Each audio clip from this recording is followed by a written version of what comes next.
अस्सलामुअलैकुम student, welcome to our YouTube channel ज़ीशी study portal. तो आज हमने डिस्कस करना है दाऊद शाहिद में सीक्वेंस एंड सीरीज़, जो कि प्रोग्रेशन वाला चैप्टर है। आई कैप की स्टडी टेक्स्ट का चैप्टर नंबर 4 है, लेकिन दाऊद शाहिद सोल्यूशन का चैप्टर नंबर 2 है। उससे पहले मैं आपको इस चैप्टर्स के कुछ इंपॉर्टेंट्स बातें बता दूं। जो हमारा अरिथमेटिक प्रोग्रेशन, जिसे एपी भी कहते हैं, अगर ऐड और सब्ट्रैक्ट, एडिशन और सब्ट्रैक्शन यूज़ हो तो फिर हम अरिथमेटिक प्रोग्रेशन एपी यूज़ करते हैं, और अगर मल्टीप्लाई और डिवीजन यूज़ हो तो फिर हम जीपी यानी ज्योमेट्रिक प्रोग्रेशन यूज़ करते हैं।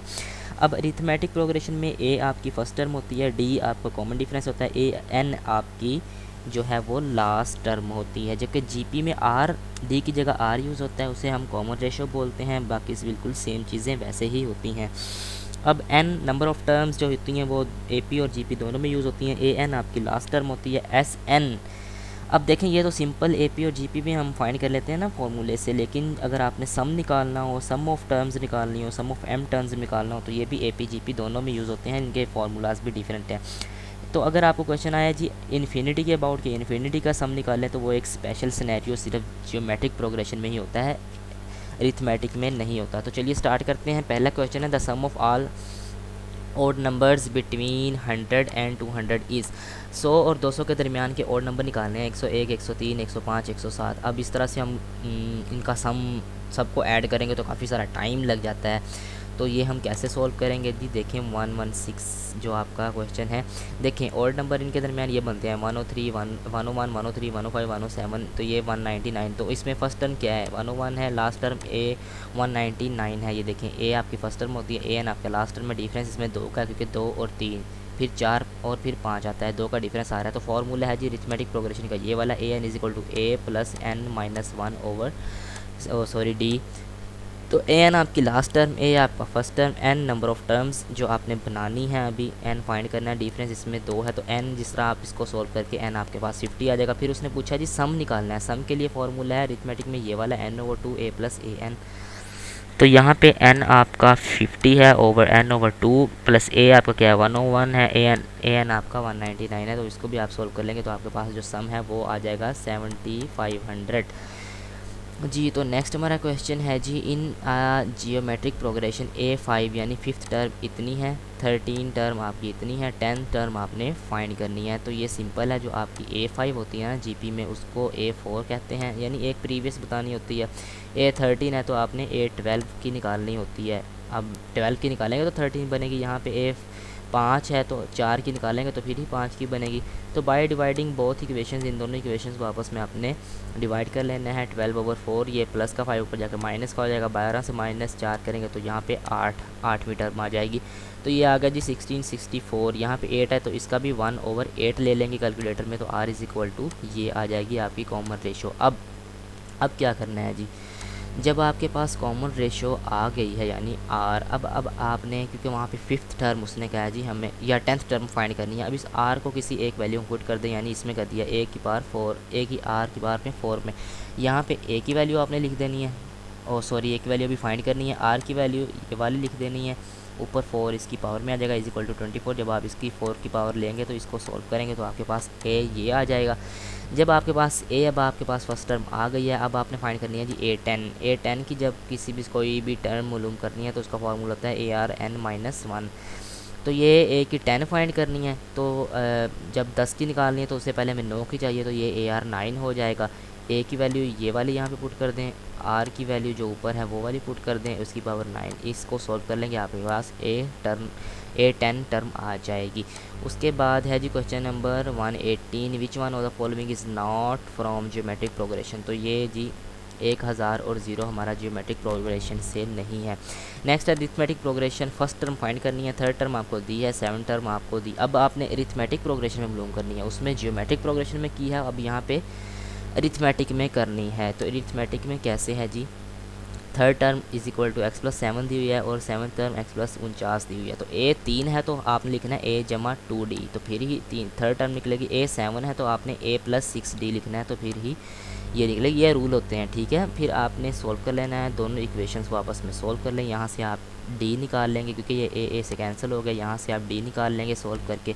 फिर इस डी को इस फॉर्मूले में, यानी जो अरिथमेटिक प्रोग्रेशन वाला है ना, इस जगह पे आपने पुट कर देना है। उसके बाद जो आपका आंसर आ जाएगा वो फर्स्ट टर्म आपकी ये आ जाएगी, a is equal to x minus 14।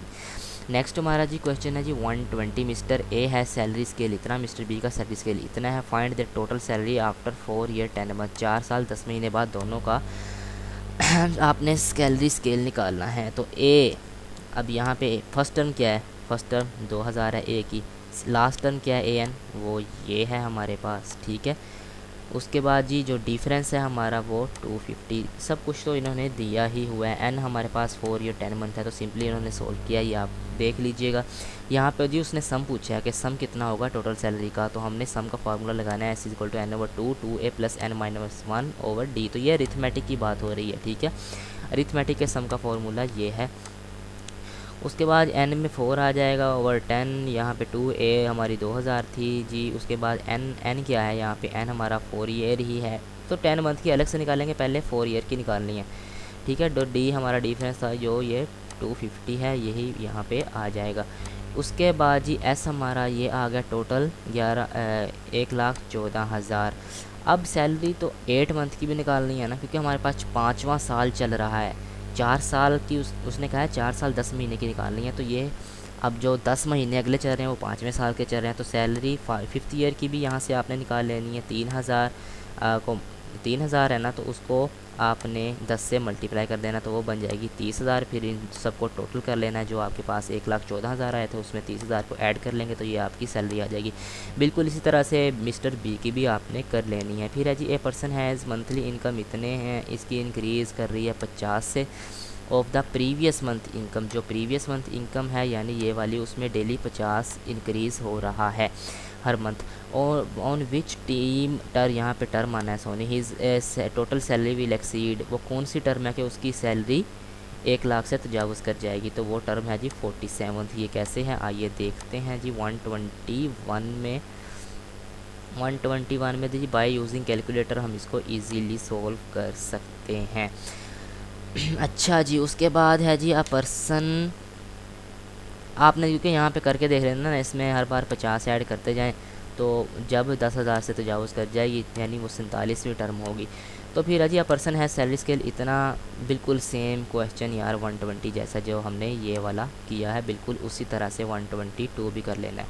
उसके बाद है जी इन एन एपी यानी अरिथमेटिक प्रोग्रेशन में थर्ड टर्म x+7 है, 7th टर्म हमारी ये है, तो फर्स्ट टर्म निकालें। ये क्वेश्चन रिपीट हुआ है, ये क्वेश्चन हम अभी यहाँ पे करके आए हैं, बिल्कुल सेम क्वेश्चन है ये वाला, ठीक है। उसके बाद क्वेश्चन है जी हमारा 124, the sum of 3 numbers in AP। 3 numbers का जो सम है वो 21 है अरिथमेटिक प्रोग्रेशन में, और उनका जो प्रोडक्ट है फर्स्ट का और थर्ड का, उसका सीक्वेंस 45 है। तो वो 3 नंबर कौन से होंगे जी, वो 3 नंबर्स A एंड C हैं। अब देखें 9 और 5 14, 14 और 7 21 होते हैं, तो इसका सम हमारे पास ये आ रहा है। आप सब करके देख लें, आता सब का 21 ही है, ठीक है। तो लेकिन एक तजवीज़ भी है ना आप करने की, कैसे करना है, तो वो हम देखते हैं जी 124 में। तो 124 में हमारे पास उसने बताया है कैसे सोल्व करना है इसको। ये है जी let the numbers are 7 - D, ये आपने लेट कर लेना है, ठीक है। ये आपने लेट करना है, जिस तरह क्वेश्चन में उसने हमें बताया गया है कि ये देखें कि 21 आपका प्रोडक्ट होना चाहिए, ठीक है। फर्स्ट और थर्ड नंबर को मिला के उसका सीक्वेंस 45 बनना चाहिए, तो ये आपने लेट कर लेना है कोई भी। यहाँ पे 7 - D, तो यहाँ पे 7 - D हमारा डिफरेंस जो है वो 49 - 7D आ जाएगा। उसके बाद ये क्योंकि ये दो वैल्यूज़ इकट्ठी कर ली हैं, -D और +D वाली इज़ इक्वल टू 45D रख लेंगे इसको। इन दोनों को आपस में आपने मल्टीप्लाई कर देना है, ये इज़ इक्वल टू 45 रहेगा। यहाँ से आपने D निकाल लेना है, D आपका 2 आ गया है जमा में और माइनस में। फिर इसको एक बार आपने प्लस के लिए कर लेना है, एक बार इसको माइनस के लिए कर लेना है इस D में, यानी इस D में आपने एक बार प्लस कर लेना है, एक बार माइनस से कर लेंगे, तो आपके पास ये वाली दो वैल्यूज़ आ जाएंगी, एक ये और एक ये। नेक्स्ट है जी 125 है which term of the AP 24 21 18। देखें 3 3 3 कम हो रहे हैं, इस the negative, second negative term कौन सी होगी, तो वो 11th है जी। आप सिंपली सॉल्व भी कर सकते हो। देखो 125 में अब फर्स्ट नेगेटिव टर्म इसमें क्या है, फर्स्ट नेगेटिव टर्म इसमें -3 है, ठीक है। फिर सेकंड नेगेटिव टर्म क्या है जी -6 है। किस तरह से, -3 -6 -9 -12 -15 इस तरह से करनी है। तो AN आपकी लास्ट टर्म क्या है, -6 है, फर्स्ट टर्म क्या है -3 है, तो डिफरेंस कितना आ रहा है -3। तो ए इसमें फर्स्ट टर्म हमारी 24 है, ठीक है, लास्ट टर्म जबकि -6 है। अब उसके बाद फार्मूला लगा लेना है ए पी का, सिंपल सा ए एन यहाँ पे -6 आ जाएगा, ए आपका 24 आ जाएगा, एन नंबर ऑफ टर्म्स आपने फाइंड करनी है, डिफरेंस -3 का है तो सिंपली यहाँ से आप एन फाइंड कर सकते हो, वो आपकी 11th टर्म होगी।